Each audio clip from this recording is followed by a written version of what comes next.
Hello friends, welcome back to study mania. इस video में हम लोग बिहार दरोगा प्री के लिए बुक आया है ज्ञानधारा पब्लिकेशन का। इसके प्रैक्टिस सेट नंबर 11 को डिस्कस करने वाले हैं और पिछले वीडियो में हम लोगों ने प्रैक्टिस सेट नंबर 10 तक ऑलरेडी डिस्कस कर लिया है। अगर आप लोग सभी वीडियोज़ के PDF चाहते हैं तो आप लोग टेलीग्राम ग्रुप ज्वाइन कर सकते हैं। @StudyMania5 सर्च करेंगे तो टेलीग्राम पे ID आ जाएगा, वहाँ से आप लोग PDF मिल जाएगा। शुरू करते हैं। 11 नंबर जो सेट है इसका पहला क्वेश्चन देखिए। पहला क्वेश्चन दिया गया है, translate the given sentence into English. यह हमारी संस्कृति का धरोहर है। तो यह हमारी संस्कृति का धरोहर है। इसे जब ट्रांसलेट करेंगे तो यह हो जाएगा it is our cultural asset. Option D हमारा राइट आंसर हो जाएगा। नेक्स्ट है, अगला है क्वेश्चन नंबर 2। दूसरा क्वेश्चन है, change the sentence into indirect speech. इसे जो है इनडायरेक्ट स्पीच में चेंज करना है। I have bought a house he said. तो इसका हो जाएगा he said that he had bought a house. Option B हमारा राइट आंसर हो जाएगा। नेक्स्ट है, अगला क्वेश्चन है question number 3। Change the sentence into passive voice. इसे पैसिव वॉइस में चेंज करना है। Paint the window. तो जब इसे पैसिव वॉइस में चेंज करेंगे तो यह हो जाएगा let the window be painted. Option A हमारा राइट आंसर हो जाएगा। नेक्स्ट है, अगला क्वेश्चन है क्वेश्चन नंबर 4। सप्तर्षि का सही संधि विच्छेद क्या है? तो सप्तर्षि का सही संधि विच्छेद यह सप्त प्लस ऋषि हो जाएगा। ऑप्शन सी हमारा राइट आंसर हो जाएगा। नेक्स्ट है, अगला क्वेश्चन देखते हैं क्वेश्चन नंबर 5। पांचवा क्वेश्चन है कि भर पेट में कौन सा समास है? तो भर पेट में जो है यह अव्ययी भाव समास हो जाएगा। ऑप्शन 1 हमारा राइट आंसर है। अगला क्वेश्चन है क्वेश्चन नंबर 6। अंधे के हाथ बटेर लगना मुहावरा का अर्थ है। तो अंधे के हाथ बटेर लगने मुहावरा का अर्थ है कि बिना परिश्रम से सफलता मिल जाना। ऑप्शन बी हमारा राइट आंसर हो जाएगा। नेक्स्ट है, अगला है क्वेश्चन नंबर 7। सातवां क्वेश्चन है, निम्नलिखित कथनों पर विचार करें। बताना है इनमें से कौन सा कथन जो है सत्य है यानी सही दिया गया है। तो सबसे पहला स्टेटमेंट है इसमें कि अनाईमुडी पर्वत प्रायद्वीपीय भारत का दक्षिणतम पर्वतीय क्षेत्र है। तो अनाईमुडी जो है यह दक्षिणतम पर्वतीय क्षेत्र नहीं होगा। तो पहला स्टेटमेंट जो है गलत दिया गया है। दूसरा है, अनाईमुडी प्रायद्वीपीय भारत की सबसे ऊंची चोटी है। तो यह दूसरा स्टेटमेंट सही है क्योंकि अनाईमुडी जो है 2695 मीटर हो जाएगा। प्रायद्वीपीय पठार एवं दक्षिण भारत की सबसे ऊंची चोटी है जो अनाईमलाई पर्वत के अंतर्गत अवस्थित है। तो ऑप्शन जो है यह दूसरा सही दिया गया है। तो कथन कौन सा सत्य है? ऑप्शन दूसरा हमारा सत्य है। नेक्स्ट है, साइलेंट वैली अवस्थित है। तो साइलेंट वैली जो है शांत घाटी जो केरल के पलक्कड़ जिले में नीलगिरी की पहाड़ियों पर स्थित है। तो ऑप्शन हो जाएगा हमारा केरल हो जाएगा। नेक्स्ट है, अगला है क्वेश्चन नंबर 9। अरुणावती। अरुणावती जो है यह ताप्ती के दाएं तट से मिलने वाली प्रमुख सहायक नदी है। तो यहाँ पे आंसर हो जाएगा हमारा ताप्ती हो जाएगा। देखिए, गिरना जो है ताप्ती के बाएं तट से मिलती है और ताप्ती जो होती है इसी को हम लोग तापी बोलते हैं। इसकी उत्पत्ति मध्य प्रदेश के बैतूल जिले में सतपुरा की पहाड़ी में मुल्ताई नामक स्थान से होती है और यह भ्रंश घाटी से बहती हुई अरब सागर के खंबात खाड़ी में जाकर के गिर जाती है। नेक्स्ट है, अगला है क्वेश्चन नंबर 10। देखिए 10 नंबर जो क्वेश्चन है इसमें पूछा गया है कि बैसाख के महीने में आने वाली तबाही को किस राज्य में बोडो इचिला कहा जाता है? तो बैसाख के महीने में आने वाली तबाही को बोडो इचिला जो कहा जाता है यह कहा जाता है असम में। ऑप्शन डी हमारा राइट आंसर है। और यह जो है चाय, पटसन और चावल के लिए अच्छी पौने होती हैं। नेक्स्ट है, अगला है क्वेश्चन नंबर 11। मृदा के संगठन में सर्वाधिक योगदान होता है।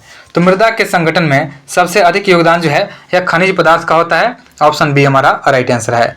मृदा का लगभग 45% हिस्सा जो है खनिज पदार्थों से बना होता है। नेक्स्ट है, अगला है क्वेश्चन नंबर 12।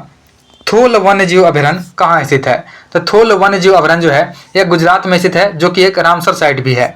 तो ऑप्शन सी हमारा राइट आंसर हो जाएगा। और यह इसे अंतर्राष्ट्रीय महत्व का एक आर्द्रभूमि बनाता है। यह अभयारण्य जो है 1988 में स्थापित किया गया था जिसका मुख्य उद्देश्य पक्षियों को आश्रय प्रदान करना है।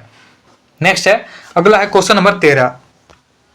13 नंबर क्वेश्चन है कि निम्नलिखित में से कौन सी एक गेहूं की किस्म है? तो गेहूं का किस्म यह हो जाएगा अर्जुन। देखिए अर्जुन जो है यह एक गेहूं का प्रकार हो जाएगा। ऑप्शन डी हमारा राइट आंसर है। देखिए कल्याण जो होता है, कल्याण, सोना, सोनालिका, राज 3070 यह सभी जो है गेहूं के प्रकार होते हैं और गेहूं जो होता है एक रबी फसल होता है।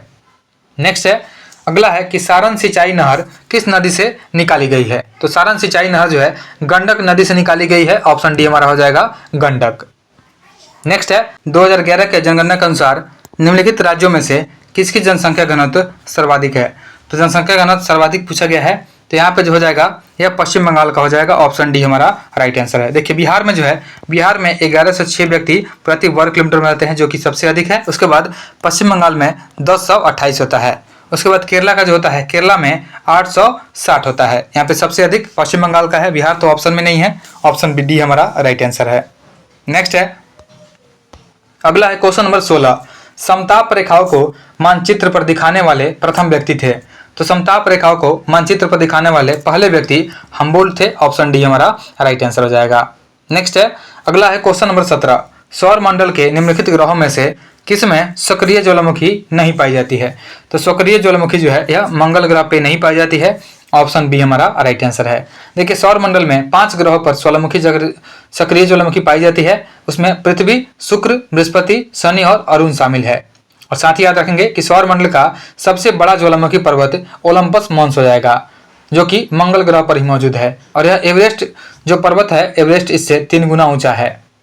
नेक्स्ट है, अगला है क्वेश्चन नंबर 18, कार्बोफिनेरस युग में जुड़े पृथ्वी के सभी स्थल खंड को वेगनर ने नाम दिया। तो वेगनर ने नाम दिया था पैंजिया, ऑप्शन 1 हमारा राइट आंसर हो जाएगा। नेक्स्ट है, अगला है क्वेश्चन नंबर 19 नंबर क्वेश्चन है कि ब्रायोफाइटा पौधे सामान्यतः पाए जाते हैं। तो ब्रायोफाइटा पौधे जो हैं सामान्यतः नम और छायादार आवासों में पाए जाते हैं, ऑप्शन सी हमारा राइट आंसर है। नेक्स्ट है कि मानव शरीर में मौजूद निम्नलिखित कोशिकाओं में से किसमें माइटोकॉन्ड्रिया नहीं पाया जाता है। तो माइटोकॉन्ड्रिया जो है यह लाल रक्त कणिकाओं में नहीं पाया जाता है, ऑप्शन 1 हमारा राइट आंसर हो जाएगा। नेक्स्ट है, अगला है क्वेश्चन नंबर 21 नंबर जो क्वेश्चन है इसमें पूछा गया है कि निम्न में से कौन सी बात अनावृत बीजी पौधों के बारे में सत्य नहीं है। अनावृत बीजी पौधों के बारे में सत्य नहीं दिया गया है, तो यह हो जाएगा हमारा ऑप्शन बी हो जाएगा, संवहनी बंडल अनुपस्थित होते हैं और यह सत्य नहीं है, बाकी जो है सही है। अनावृत बीजी पौधे जो होते हैं इनमें फूल अनुपस्थित होते हैं, प्रमुख चरण जो है सेप्रोफाइट्स होते हैं और बीजाणु जो है यह हेटेरोस्पोर्स होते हैं। नेक्स्ट है, अगला है क्वेश्चन नंबर 22, निम्नलिखित में से कौन सा टमाटर के लाल रंग के लिए उत्तरदायी है। तो टमाटर के लाल रंग के लिए लाइकोपिन उत्तरदायी होता है, ऑप्शन सी हमारा राइट आंसर है। देखिए एंथोसाइनिन जो है यह सेव का जो रंग होता है लाल रंग, यह एंथोसाइनिन के कारण होता है।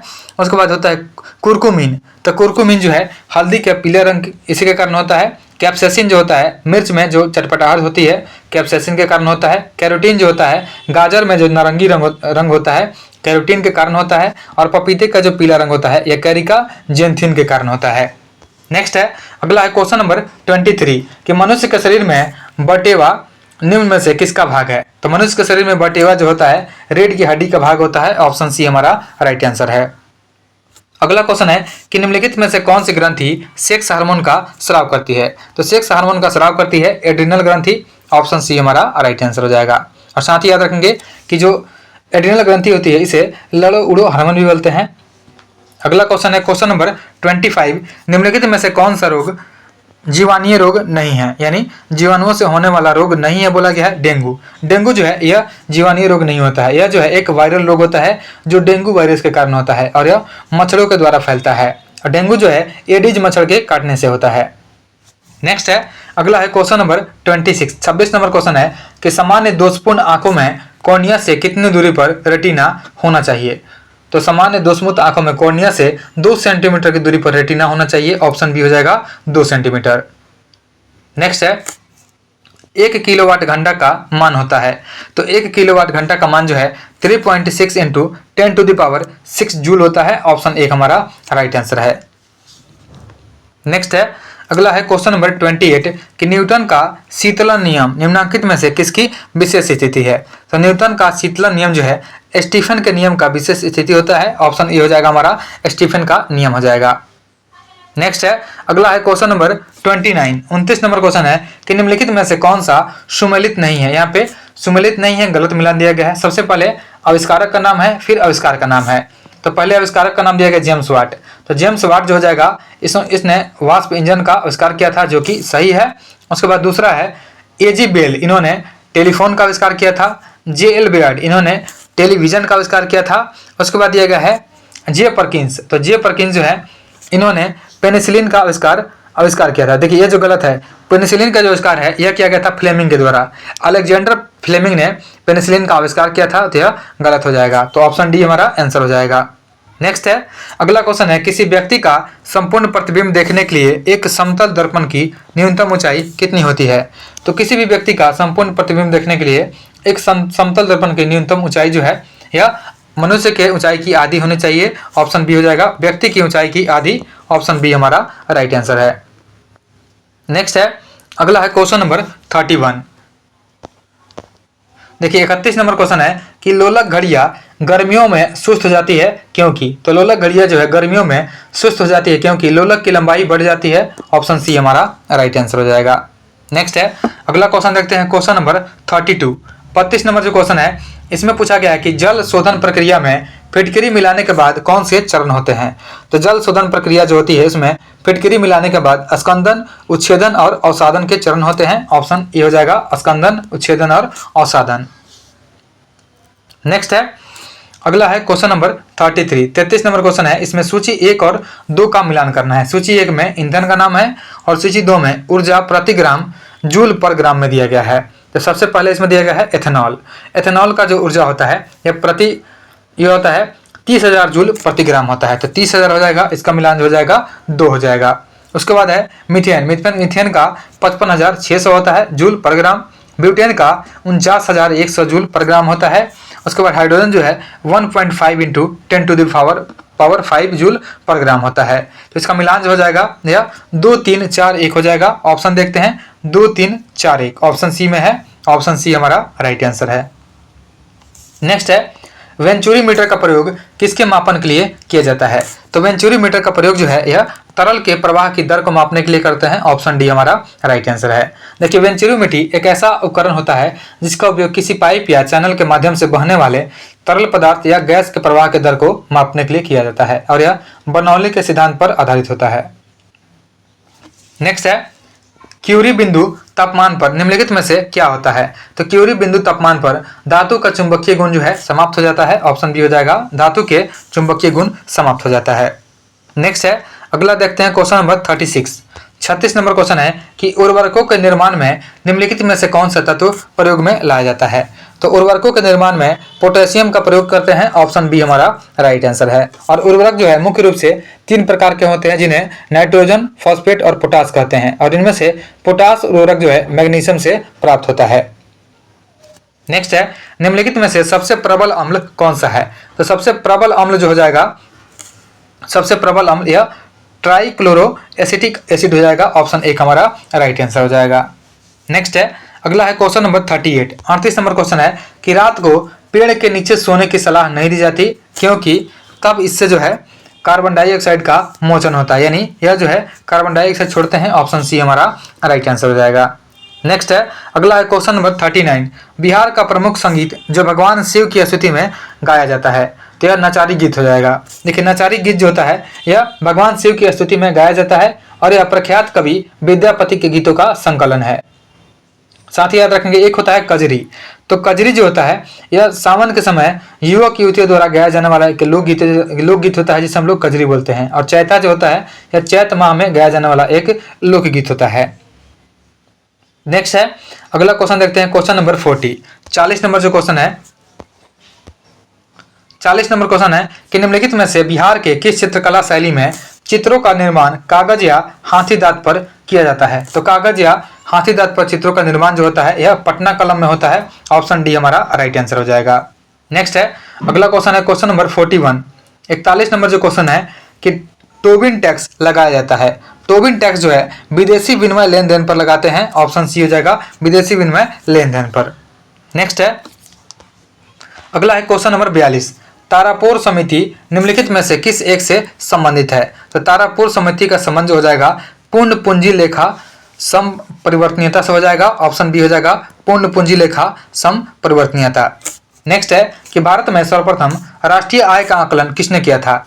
तो भारत में सबसे पहले राष्ट्रीय आय का आकलन जो किया गया था दादा भाई नौरोजी के द्वारा किया गया था। और साथ ही याद रखेंगे कि राष्ट्रीय सांख्यिकी कार्यालय जो है NSO इसने जनवरी 2015 में राष्ट्रीय आय को मापने के लिए आधार वर्ष 2004-5 को संशोधित करके 2011-12 कर दिया है। नेक्स्ट है, अगला है क्वेश्चन नंबर 44। निम्न में कौन नीति आयोग का अध्यक्ष होता है? तो नीति आयोग का अध्यक्ष भारत के प्रधानमंत्री होते हैं, ऑप्शन एक हमारा राइट आंसर है। नेक्स्ट है, अगला है क्वेश्चन नंबर 45।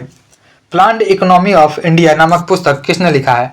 तो प्लांट इकोनॉमी ऑफ इंडिया नामक पुस्तक जो है यह एम विश्वेश्वरैया ने लिखा है। ऑप्शन सी हमारा राइट आंसर हो जाएगा। नेक्स्ट है, अगला है क्वेश्चन नंबर 46। भारत में म्यूचुअल फंड का नियामक है, तो भारत में म्यूचुअल फंड का नियामक सेबी हो जाएगा। ऑप्शन एक हमारा राइट आंसर हो जाएगा। देखिए सेबी जो है इसका फुल फॉर्म होता है securities and exchange board of India, और इसका स्थापना किया गया था 1988 में सेबी का स्थापना किया गया था। नेक्स्ट है, अगला है क्वेश्चन नंबर 47। प्रसिद्ध अर्थशास्त्री मोहम्मद यूनुस को किस क्षेत्र में नोबेल पुरस्कार मिला था? तो मोहम्मद यूनुस जो है इनको नोबेल पुरस्कार दिया गया था शांति के क्षेत्र में। ऑप्शन डी हमारा राइट आंसर हो जाएगा। और ये गरीबों के बैंकर के रूप में विख्यात हैं, और मोहम्मद यूनुस जो हैं ग्रामीण बैंक को और नीचे से आर्थिक और सामाजिक विकास बनाने और उनके काम के लिए 2006 में शांति का नोबेल पुरस्कार दिया गया था। नेक्स्ट है, चिकनकारी कला मुख्य रूप से कहाँ प्रचलित है? तो चिकनकारी कला जो है मुख्य रूप से लखनऊ उत्तर प्रदेश में प्रचलित है। ऑप्शन बी हमारा राइट आंसर है। और एक महीन कपड़े पर सुई धागे से विभिन्न टाँके द्वारा की गई कारीगरी को लखनऊ में चिकनकारी कला कहा जाता है। और चिकनकारी कढ़ाई के काम जो है सफेद धागे से बने कपड़े पर किया जाता है। नेक्स्ट है, अगला है क्वेश्चन नंबर 49। देखिए 49 नंबर क्वेश्चन है कि भारत के किस राज्य में कलियारी पट्टू मार्शल आर्ट या युद्ध कला प्रचलित है? तो कलियारी पट्टू का प्रचलन केरल में हो जाएगा। ऑप्शन एक हमारा राइट आंसर है। देखिए मार्शल आर्ट जो होता है मणिपुर में थांगटा फेमस है, हिमाचल प्रदेश में ठोडा फेमस है, पश्चिम बंगाल में लाठी फेमस है, उसी तरह से मध्य प्रदेश में मलखम्ब होता है, जम्मू कश्मीर में ये स्काई होता है, उसके बाद तमिलनाडु में सिलंबम होता है। नेक्स्ट है, अगला क्वेश्चन है क्वेश्चन नंबर 50। निम्नलिखित को सुमेलित कीजिए। सबसे पहले गुप्तचर संस्था का नाम दिया गया है, उसके बाद देश का नाम दिया गया है। देखिए मोसाद जो है इजराइल का गुप्तचर संस्था है, इंटेलिजेंस ब्यूरो यानी आईबी जो है यह भारत का हो जाएगा। उसके बाद केजीबी या जीआरयू, तो केजीबी या जीआरयू जो है यह रूस का हो जाएगा, और नाइयो जो है यह जापान का हो जाएगा। तो हमारा आंसर जो हो जाएगा यह हो जाएगा 3142। देखिए 3142 ऑप्शन डी में है। ऑप्शन डी हमारा राइट आंसर है। नेक्स्ट है, अगला है क्वेश्चन नंबर 51। अगला क्वेश्चन देखते हैं 51 नंबर। देखिए 51 नंबर जो क्वेश्चन है इसमें पूछा गया कि विधानसभा में निर्वाचित होने के लिए न्यूनतम आयु सीमा होती है। तो विधानसभा में निर्वाचित होने के लिए न्यूनतम आयु सीमा जो होती है यह 25 वर्ष होती है। ऑप्शन बी हमारा राइट आंसर है। नेक्स्ट है, वर्तमान में भारत में कितने मान्यता प्राप्त राष्ट्रीय दल है? तो वर्तमान में भारत में 6 मान्यता प्राप्त राष्ट्रीय दल हो जाएंगे। ऑप्शन एक हमारा राइट आंसर है। और उनके नाम हो जाएंगे भारतीय जनता पार्टी, भारतीय राष्ट्रीय कांग्रेस, बहुजन समाज पार्टी, भारतीय कम्युनिस्ट पार्टी मार्क्सवादी, नेशनल पीपुल्स पार्टी और आम आदमी पार्टी। नेक्स्ट है, अगला है क्वेश्चन नंबर 53।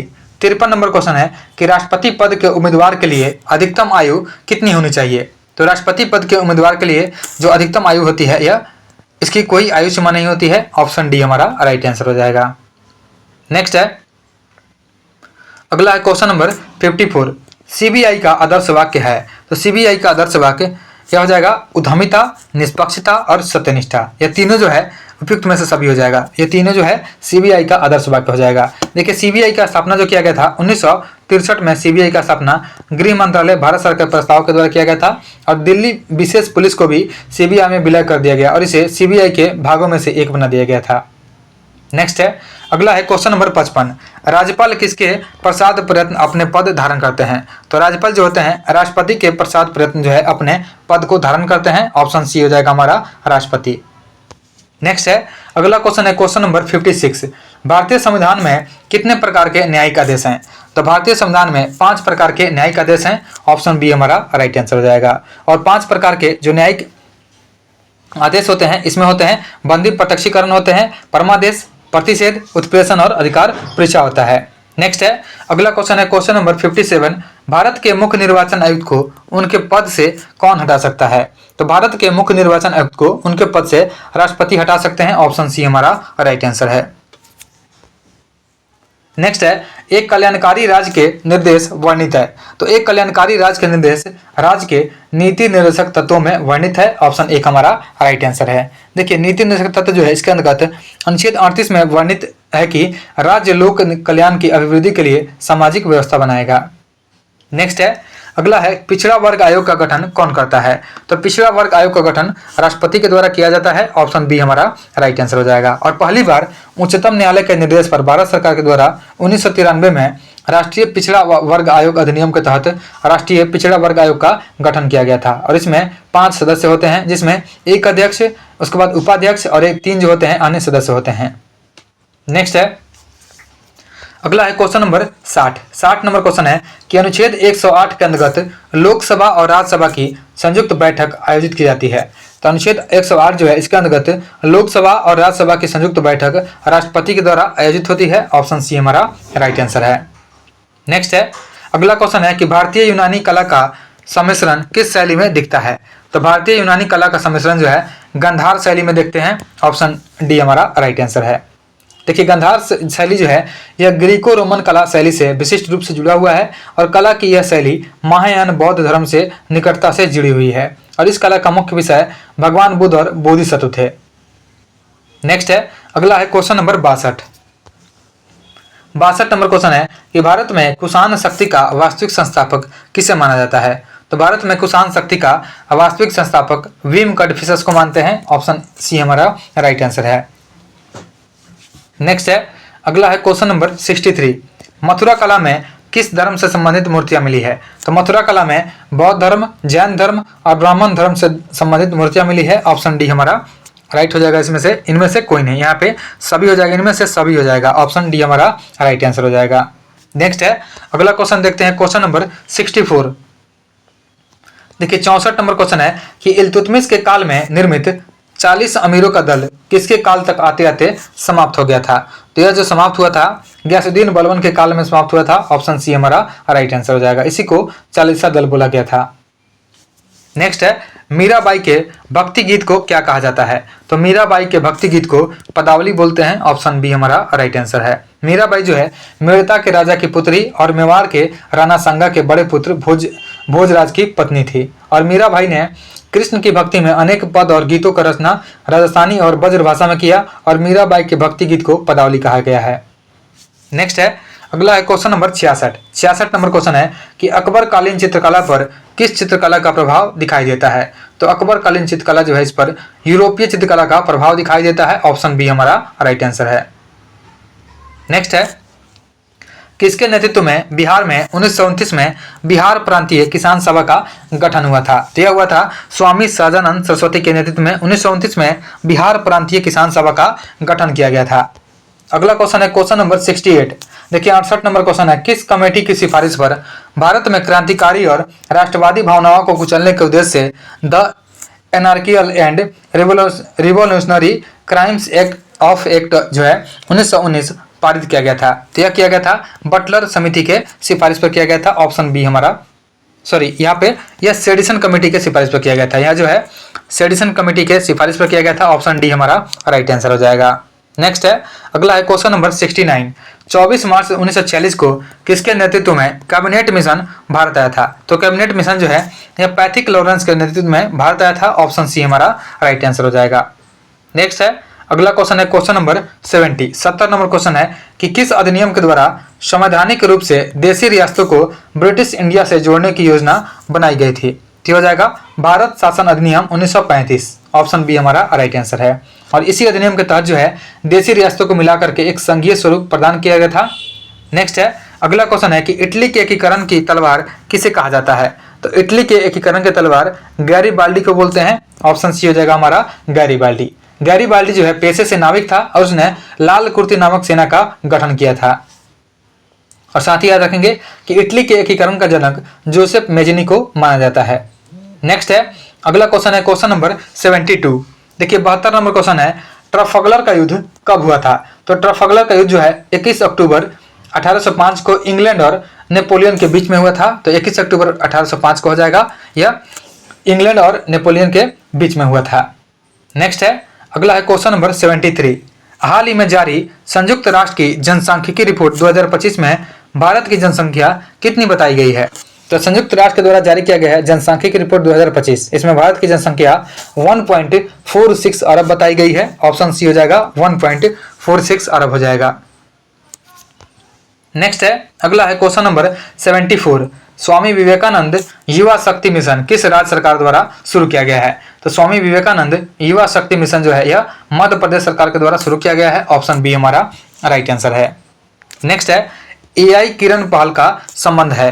तो एआई किरण का पहल का जो संबंध हो जाएगा यह महिला नेतृत्व को बढ़ावा देने से संबंधित है, यानी विज्ञान और प्रौद्योगिकी मंत्रालय के द्वारा शुरू किया गया है एआई किरण पहल, और इसका उद्देश्य है कृत्रिम बुद्धिमत्ता और एआई के क्षेत्र में महिला नेतृत्व को बढ़ावा देना। आगे हम लोग ऑप्शन देख लेते हैं। ऑप्शन दिया गया है, देखिए यहाँ पे जो है एआई का महिला नेतृत्व में बढ़ावा देना, ऑप्शन डी हमारा राइट आंसर हो जाएगा। नेक्स्ट है अगला है क्वेश्चन नंबर 76 76 नंबर क्वेश्चन है कि हरियाणा में आयोजित शहरी स्थानीय निकाय के पहले राष्ट्रीय सम्मेलन के दौरान किन नगर निकाय को सर्वश्रेष्ठ प्रदर्शन करने वाला नगर निगम माना गया है? तो हो जाएगा लखनऊ, पुणे तथा इंदौर, ऑप्शन एक हमारा राइट आंसर हो जाएगा। नेक्स्ट है अगला क्वेश्चन है क्वेश्चन नंबर 77 77 नंबर क्वेश्चन है निम्नलिखित विकल्पों में से कौन सा कथन असत्य है? इसमें से असत्य यानी गलत को चूज करना है। तो इसमें पहला है बीमा क्षेत्र में एफडीआई की सीमा बढ़ा करके 100% कर दिया गया है, जो कि सही है। मार्च 2025 में आईआरसीटीसी और आईआरएफसी को नवरत्न का दर्जा दिया गया है, यह भी सही है। 7 वर्षों के लिए नेशनल क्रिटिकल मिनरल्स मिशन की शुरुआत की गई है, यह भी सही है। चौथा इसमें गलत हो जाएगा। मॉर्गन स्टैनली की रिपोर्ट के अनुसार भारत वर्ष 2030 तक दुनिया की तीसरी सबसे बड़ी अर्थव्यवस्था बन जाएगी, यह जो है ऑप्शन डी जो है गलत दिया गया है। यहाँ पे 2028 तक बताया गया है। जो मॉर्गन रिपोर्ट है इसके अनुसार 2028 तक जो है $5.7 ट्रिलियन होने का संभावना बताया गया है। नेक्स्ट है अगला क्वेश्चन देखते हैं क्वेश्चन नंबर 78 78 नंबर क्वेश्चन है निम्नलिखित में से कौन सा देश टूराइज नामक वैश्विक मंच लॉन्च किया है? तो यह लॉन्च किया गया है सऊदी अरब के द्वारा। याद रखेंगे कि सऊदी अरब ने टूरिज्म नामक वैश्विक मंच को लॉन्च किया है। इसका उद्देश्य है पर्यटन उद्योग में निवेश के नए अवसर खोलना और प्रमुख चुनौतियों का समाधान करना और सहयोग और नवाचार के माध्यम से भविष्य की पर्यटन नीतियों को आकार देना। नेक्स्ट है हाल ही में आईसीसी ने लैंगिक और राजनीतिक उत्पीड़न के कारण किस देश के नेताओं के खिलाफ गिरफ्तारी वारंट जारी किया है? यह जारी किया गया है अफगानिस्तान के नेताओं के खिलाफ, ऑप्शन डी हमारा राइट आंसर है। देखिए आईसीसी जो है इसका मुख्यालय द हेग नीदरलैंड में स्थित है। नेक्स्ट है अगला क्वेश्चन है क्वेश्चन नंबर 80 नंबर क्वेश्चन है कि हाल ही में जलवाहक योजना किस मंत्रालय के द्वारा शुरू किया गया है? तो हाल ही में जलवाहक योजना जो है बंदरगाह, जहाजरानी और जलमार्ग मंत्रालय, गृह मंत्रालय के द्वारा शुरू किया गया है, ऑप्शन सी हमारा राइट आंसर है। नेक्स्ट है निम्न में किन्हें वर्ष 2025 के अंतर्राष्ट्रीय बुकर पुरस्कार से सम्मानित किया गया है? तो 2025 में अंतर्राष्ट्रीय बुकर पुरस्कार से सम्मानित किया गया है बानू मुश्ताक को और दीपा भस्ती को। देखिए बानू मुश्ताक और दीपा भस्ती को किया गया है, ऑप्शन डी हमारा राइट आंसर हो जाएगा। नेक्स्ट है अगला क्वेश्चन है क्वेश्चन नंबर 82 नंबर क्वेश्चन है कि हाल ही में किसे राष्ट्रमंडल युवा शांति राजदूत चुना गया है? तो राष्ट्रमंडल युवा शांति राजदूत जो चुना गया है यह सुकन्या सोनोवाल को चुना गया है, ऑप्शन एक हमारा राइट आंसर हो जाएगा। साथ ही याद रखेंगे राष्ट्रमंडल में भारत जो है 1949 में शामिल हुआ था। नेक्स्ट है निम्नलिखित में किस मंत्रालय के द्वारा GOI स्टैट्स ऐप लॉन्च किया गया है? तो यह ऐप जो है लॉन्च किया गया है सहकारिता मंत्रालय के द्वारा, ऑप्शन बी हमारा राइट आंसर हो जाएगा। नेक्स्ट है अगला क्वेश्चन देखते हैं क्वेश्चन नंबर 84 नंबर क्वेश्चन है कि निम्नलिखित में से किन्हें मिस वर्ल्ड मानवतावादी पुरस्कार 2025 से सम्मानित किया गया है? तो मिस वर्ल्ड मानवतावादी पुरस्कार जो है यह दिया गया है सोनू सूद को, ऑप्शन बी हमारा राइट आंसर है। नेक्स्ट है अगला क्वेश्चन है क्वेश्चन नंबर 85 किसने मेगावाट तक बिजली उत्पादन क्षमता बढ़ाने वाले कितने मेगावाट तक बिजली उत्पादन क्षमता बढ़ाने वाले रिएक्टरों को अंतर्राष्ट्रीय परमाणु ऊर्जा एजेंसी ने छोटे मॉडल के रूप में परिभाषित किया है? तो यह हो जाएगा 300 मेगावाट तक, यानी 300 मेगावाट तक जो बिजली उत्पादन करेंगे उन रिएक्टरों को अंतर्राष्ट्रीय परमाणु ऊर्जा एजेंसी ने छोटे मॉडल के रूप में परिभाषित किया है। नेक्स्ट है अगला है क्वेश्चन नंबर 86 फरवरी 2025 में सागर कवच अभ्यास भारतीय तटरक्षक बल के द्वारा कहाँ किया गया है? तो सागर कवच अभ्यास जो है भारतीय तटरक्षक बल के द्वारा यह पश्चिम बंगाल तट पर किया गया है, ऑप्शन बी हमारा राइट आंसर हो जाएगा। नेक्स्ट है अगला है कि हाल ही में बिहार के मुजफ्फरपुर जिले में किस जीव वैज्ञानिक ने निमोनिया की नई दवा की खोज की है? तो निमोनिया की नई दवा का खोज जो है डॉक्टर आदित्य शेखर ने किया है, ऑप्शन सी हमारा राइट आंसर हो जाएगा। नेक्स्ट है अगला है क्वेश्चन नंबर 88 नंबर क्वेश्चन है कि कोडाई कनाल सौर वेधशाला 17 मई 2025 को अपनी कौन सी वर्षगांठ मनाया है? तो कोडाई कनाल सौर वेधशाला जो है 17 मई 2025 को 125वां वर्षगांठ मनाया है। ऑप्शन डी हमारा राइट आंसर है। नेक्स्ट है 17वें पेरिस पैरा ओलंपिक खेल में किस भारतीय खिलाड़ी ने स्वर्ण पदक नहीं जीता है। पूछा गया कि नहीं जीता है तो हो जाएंगे मनीष नरवाल। देखिए यहाँ पे मनीष नरवाल हमारा आंसर हो जाएगा, क्योंकि 17वें पैरा ओलंपिक में भारतीय स्वर्ण पदक जो विजेता जो रहे हैं इसमें अवनी लेखरा रही हैं, नितेश कुमार, सुमित अंतिल, हरविंदर सिंह, धर्मवीर, प्रवीण कुमार और नवदीप सिंह रहे हैं। इसमें मनीष नरवाल शामिल नहीं है। ऑप्शन एक हमारा राइट आंसर है। नेक्स्ट है अगला है क्वेश्चन नंबर 90 नंबर क्वेश्चन है कि हाल ही में सैयद मोदी अंतर्राष्ट्रीय बैडमिंटन टूर्नामेंट 2024 के महिला एकल का खिताब किसने जीता है। तो हो जाएंगी पीवी सिंधु। देखिए भारतीय बैडमिंटन खिलाड़ी हैं पीवी सिंधु, इन्होंने सैयद मोदी अंतर्राष्ट्रीय बैडमिंटन टूर्नामेंट 2024 में महिला एकल का खिताब जीता है।